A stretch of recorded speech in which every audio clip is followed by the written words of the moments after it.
The discussion revolves around the use of electrical metallic tubing, commonly known as EMT conduit, and whether or not to run a ground wire inside it.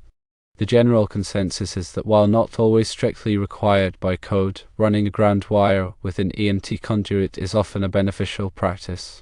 This recommendation stems primarily from the inherent mechanical properties of EMT. Unlike more robust conduit types like rigid metal conduit or intermediate metal conduit, EMT is considered less mechanically strong.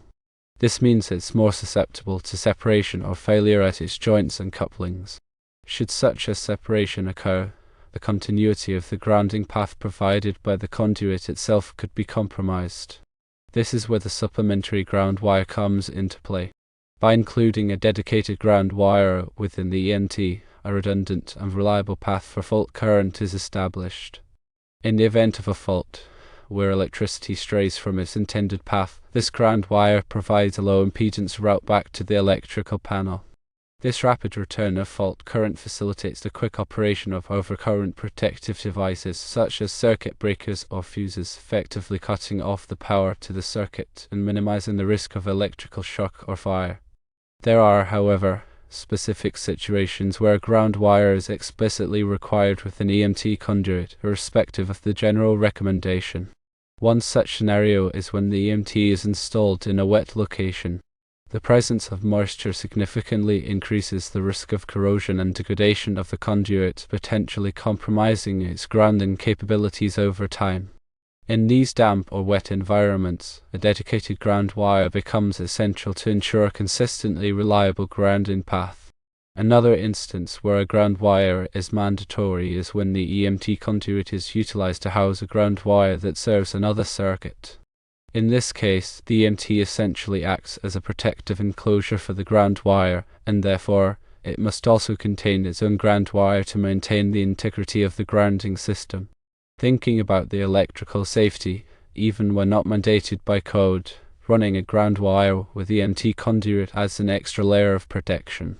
This redundancy is particularly valuable in situations where the conduit might be subjected to physical stress, vibration, or other factors that could potentially weaken its joints.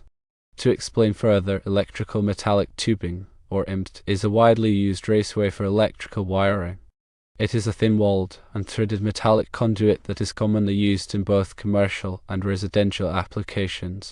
While EMT can serve as an equipment grounding conductor under specific conditions as outlined in the National Electrical Code, or NEC, there are important considerations to keep in mind. The NEC permits the use of metal raceways, including EMT, as equipment grounding conductors, provided certain requirements are met. These requirements are designed to ensure that the raceway provides a low impedance path for fault current, which is essential for the proper operation of overcurrent protective devices. The NEC Section 250.118 specifies the types of metal raceways and enclosures that are permitted to be used as equipment grounding conductors. EMT is included in this list, but it is crucial to adhere to the stipulations outlined in Article 250. One key requirement is that the EMT system must be electrically continuous. This means that all couplings, connectors, and fittings must be properly tightened and secured to ensure a reliable electrical connection throughout the entire raceway system. Loose connections can introduce impedance, which can impede the flow of fault current and compromise the effectiveness of the grounding path. Another important factor to consider is the ampacity of the EMT. The NEC requires that the equipment grounding conductor be sized appropriately to safely carry the available fault current. Table 250.122 in the NEC provides guidance on the minimum size of equipment grounding conductors based on the rating of the overcurrent protective device in the circuit. When using EMT as the equipment grounding conductor, it is essential to ensure that the conduit is of sufficient size to meet the requirements of Table 250.122. There are circumstances where it is advisable or even required to supplement the EMT with a separate equipment grounding conductor, such as a green insulated wire. This is particularly true in situations where the integrity of the EMT system may be compromised, or where the available fault current is high. For example, In corrosive environments, EMT may be subject to deterioration, which can affect its ability to serve as an effective grounding conductor. In such cases, a separate grounding wire provides a redundant grounding path and enhances the overall safety of the installation. Additionally, when dealing with sensitive electronic equipment, a dedicated equipment grounding conductor can help to minimize electrical noise and interference, which can improve the performance and reliability of the equipment. The decision of whether or not to run a separate ground wire with EMT often comes down to a risk assessment.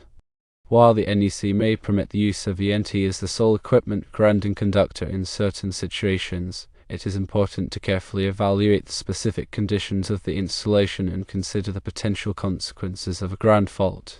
In situations where there is a high risk of corrosion, mechanical damage, or high fault currents, it is generally prudent to install a separate equipment grounding conductor to provide an extra margin of safety.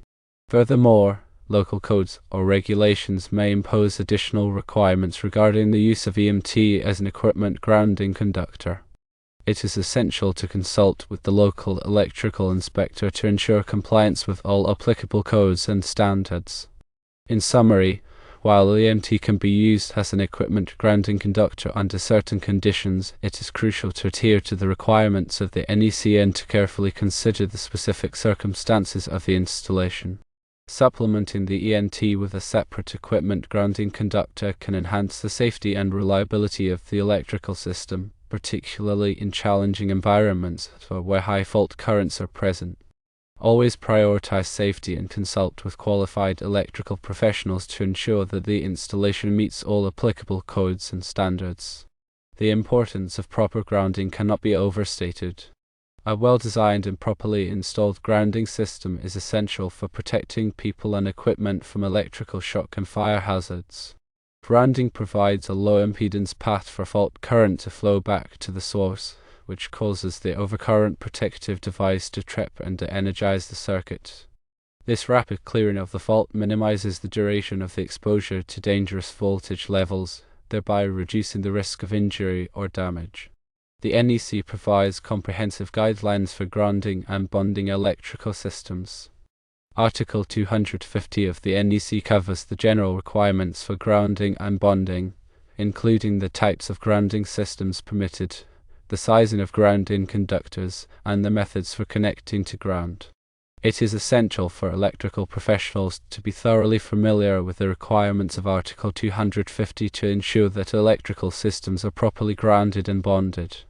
In addition to the general requirements of Article 250, there are also specific requirements for grounding different types of equipment and systems.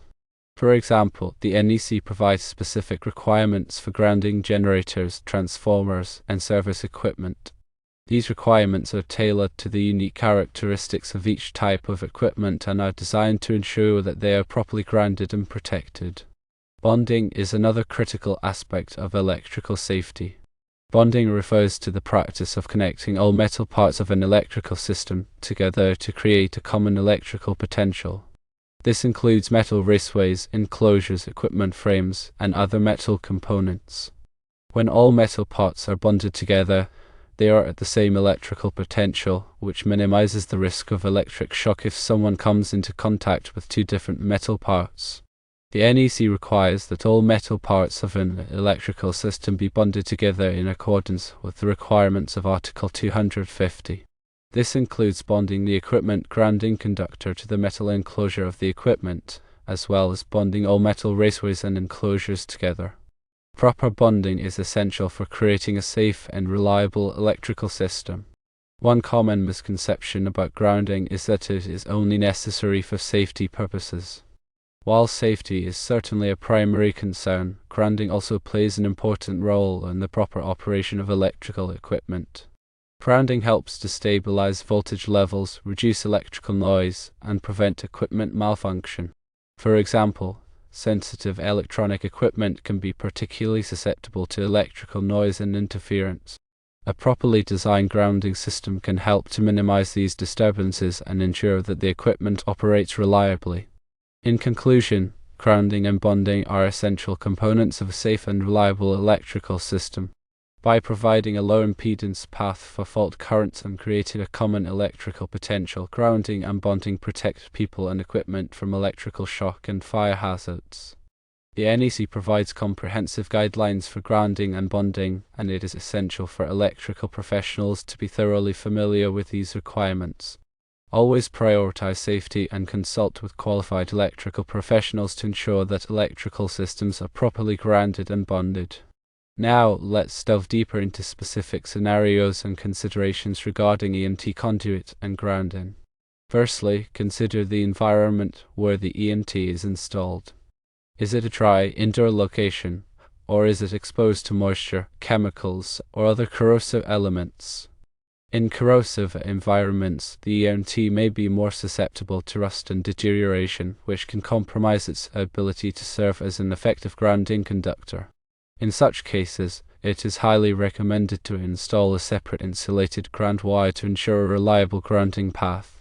Secondly, what is the length of the EMT run? Longer runs of EMT may have higher impedance due to the increased number of connections and fittings. This increased impedance can impede the flow of fault current and reduce the effectiveness of the grounding path.